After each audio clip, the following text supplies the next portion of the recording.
Teacher बहू। एक बार की बात है, रमा अपने बेटे की शादी के लिए सुमन नाम की लड़की देखने गई। सुमन के घर पहुंचकर उनको पता चला कि वह बच्चों को ट्यूशन भी पढ़ाती है।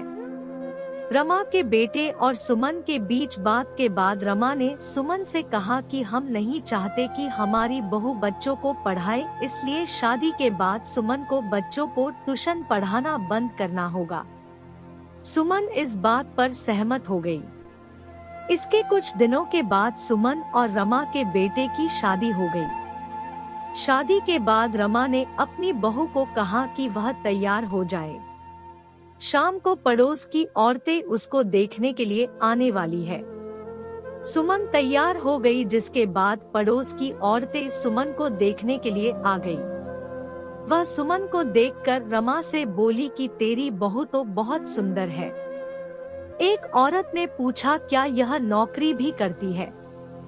रमा ने बताया कि शादी से पहले वह बच्चों को ट्यूशन पढ़ाती थी, लेकिन उसको यह सब पसंद नहीं है। उसका बेटा अच्छा कमाता है, इसलिए उसको काम करने की जरूरत नहीं है। इस पर पड़ोस की औरत ने कहा कि मेरी बहू भी तो कंपनी में काम करती है। उसने रमा को कहा कि उसको भी अपनी बहू को काम करने देने चाहिए। रमा ने उनकी बात को अनसुना कर दिया। कुछ दिन बाद रमा का छोटा बेटा हरीश अपने एग्जाम में फेल हो गया। इस पर रमा ने उसको बहुत डांटा। सुमन ने अपनी सास को बोला कि अब वह हरीश को पढ़ाएगी।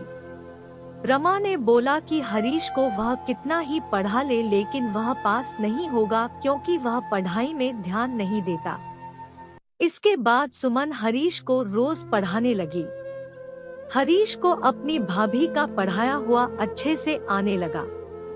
इसके कुछ दिनों के बाद हरीश के दोबारा एग्जाम हुए। अब की बार हरीश अच्छे नंबर से पास हुआ। उसने यह बात अपनी माँ को बताई। इस पर रमा ने अपनी बहू सुमन की बहुत तारीफ की। उसकी वजह से हरीश आज एग्जाम में पास हो पाया। रमा ने इसके बाद अपनी बहू को बच्चों को ट्यूशन पढ़ाने की इजाजत दे दी।